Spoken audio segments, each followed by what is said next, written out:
এদেশের রাজনীতির চ্যাপ্টার থেকে ক্লোজ হয়ে গেছে। এদেশের জনগণ বাংলাদেশের বাড়িতে আওয়ামী লীগের রাজনীতি আর দেখতে চায় না। উপদেষ্টা আসিফ মাহমুদ সজীব ভুঁইয়া বলেছেন, 1 বছর ঘুরতে না ঘুরতেই আওয়ামী লীগকে ফেরানোর খায়েশ বিপজ্জনক। আমরা ওই আসিফকে বলতে চাই, আপনি কোথায় থেকে কথা বলছেন? আপনি যে ক্ষমতার সিংহাসনে বসে আপনি এই সরকারের বিরোধিতা করছেন। আপনি ক্ষমতা থেকে নেমে তারপরে এই সরকারের বিরোধিতা করেন। আমরা স্পষ্ট করে বলে দিতে চাই, এই আওয়ামী লীগ কেন নিষিদ্ধ হবে না?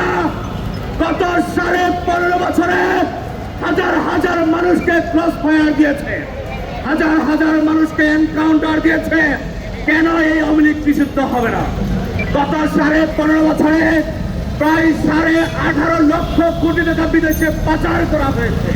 এগুলো কাদের টাকা? এগুলো দেশের জনগণের ব্যাড ট্যাক্সের টাকা।